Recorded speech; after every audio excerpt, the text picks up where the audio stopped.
Was live to the BJP headquarters in New Delhi, where senior leader and Union Minister Ravi Shankar Prasad is addressing the media. और इसे पूरे contempt के साथ reject करते हैं।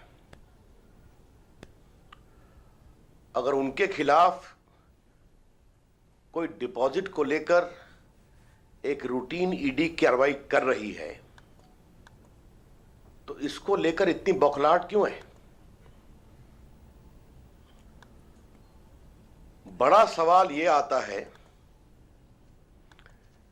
क्या अपने भ्रष्टाचार को दलितों के नाम पर छुपाया जाएगा? क्या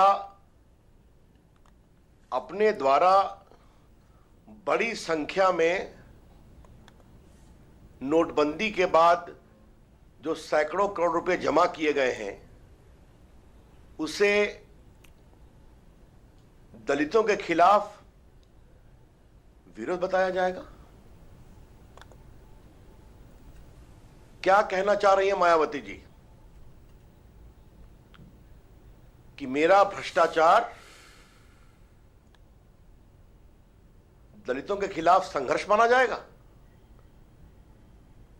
यह तो इस देश के दलितों के साथ बहुत बड़ा अपमान है। एक बात हमें और कहनी है,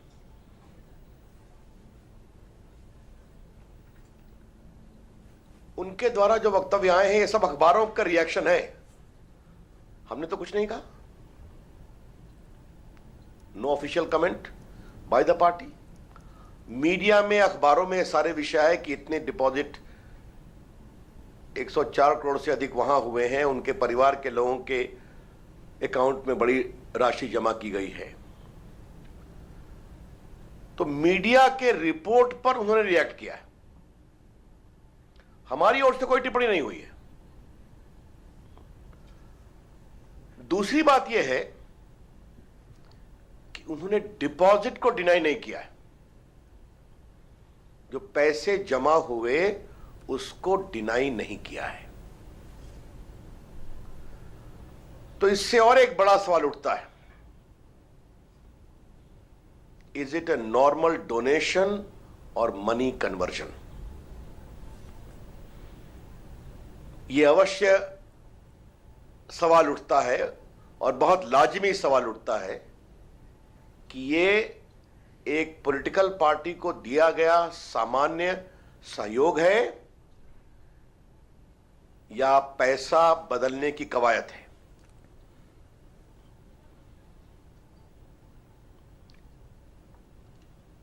उनकी टिप्पणी को देखकर एक बात और सामने में आई कि अगस्त से लेकर सितंबर, अक्टूबर, नवंबर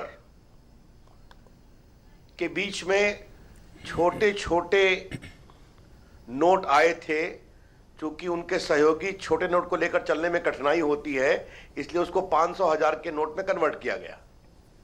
यह उनका स्पष्टीकरण है। अब ये जो कानूनी प्रक्रिया है उसमें कार्रवाई होगी, वो अपना एक्सप्लेनेशन करेंगी। अब उसको लेकर प्रधानमंत्री के खिलाफ, हमारे अध्यक्ष जी के खिलाफ अपमानजनक टिप्पणी, इसका क्या मतलब है? हम तो अब ये कहेंगे कि मायावती जी नोटबंदी का इतना खुला विरोध कर रही थी, क्यों कर रही थी? संभवतः अब इसका संकेत मिल रहा है।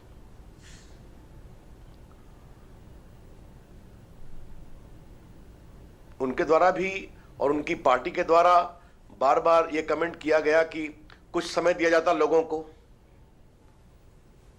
और आज तो यह भी दावा किया गया कि उनकी पार्टी ने पहला विरोध किया था नोटबंदी का। तो पहला विरोध का रियल कारण क्या था, ये समझ में आ रहा है जब इतनी बड़ी राशि को ओन अप किया गया है।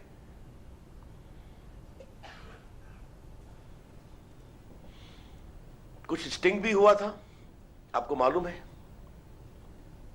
जो टीवी में आया था। कुछ पार्टी के लोग पार्टी के दफ्तर में फंड को बदलने की बात करते थे कमीशन लेकर। उसमें उनकी पार्टी के लोग का भी चेहरा सामने आया है। तो यही तो मैं कहना चाह रहा हूं कि आज जो उनके द्वारा टिप्पणी की गई है वो अपने आप में कई सवाल पैदा कर देती है। उनके सहयोगी देश भर से आते हैं तो छोटे राशि को लेकर चलने में कठिनाई होती है, तो उसको बड़े में कन्वर्ट करते हैं, और अगस्त से शुरू होती है, सितंबर, अक्टूबर, और मैंने तो कुछ नहीं देखा है। टीवी पर आपने दिखाया है कि कितनी राशि 8 नवंबर के बाद जमा की गई और बड़ी राशि 8 नवंबर के बाद जमा की गई है। तो इतनी बड़ी राशि क्या पार्ट थी क्या? तो ये बड़े सवाल हैं, इसका उत्तर उनको देना है, उनकी पार्टी को देना है, जो लीगल प्रोसेस है उसमें देना है। तो हम प्रधानमंत्री जी के खिलाफ जो आरोप लगाए गए हैं उसका पूरा उसको मतलब राजनीतिक पूर्वाग्रह की पराकाष्ठा है। अब आज उन्होंने बार बार कहा कि चूंकि सपा और कांग्रेस के अलायंस को बीजेपी करवा रही, ऐसा मेरा आरोप था, उससे खिंचकर यह कार्रवाई हुई है। अब इसका कोई मतलब है क्या? डिपॉजिट तो उसके पहले हो चुका है ना, अगर उनकी बात मान लें। कल के उनके प्रेस कॉन्फ्रेंस के पहले डिपॉजिट हो चुका है कि नहीं हो चुका है? तो रिकॉर्ड की बात है। तो फिर ये कहने का मतलब क्या है? और सपा और कांग्रेस के रिश्ते क्या हैं क्या नहीं है, नहीं, सपा और कांग्रेस के रिश्ते क्या हैं, ये तो रोज चीजें सामने आ रही हैं। अखिलेश जी कवायद कर रहे हैं होना चाहिए, उधर से आ रहा है नहीं होना चाहिए, ये उनके आपस की बात है। बीजेपी का तो ये मानना है कि अलायंस कोई भी हो, सपा में, बसपा में हो, या सपा या कांग्रेस में हो, या तीनों में हो, वहां की जनता बदलाव के लिए तैयार है और बीजेपी के साथ है। मित्रों, आज मुझे उनके परिवार के बिजनेस का क्या है मामला नहीं है, ये उनका विषय है, लेकिन उनको एक्सप्लेन करना पड़ेगा। और अपनी कमजोरियों को छुपाने के लिए दूसरे पर आरोप, यह बहुत ही दुर्भाग्यपूर्ण है। और जैसा मैंने पहले कहा, दलित विकास भ्रष्टाचार का पर्याय नहीं बनना चाहिए। The development of the scheduled caste people, the deprived people, should not be mortgaged to corruption of one party or leader. ये बात हम बहुत विनम्रता से कहना चाहेंगे। इस देश के दलितों का विकास होना चाहिए।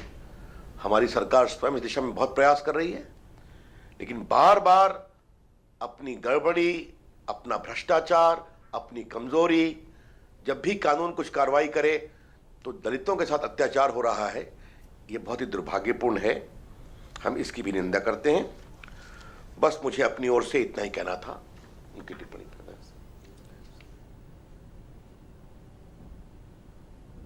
बताया So the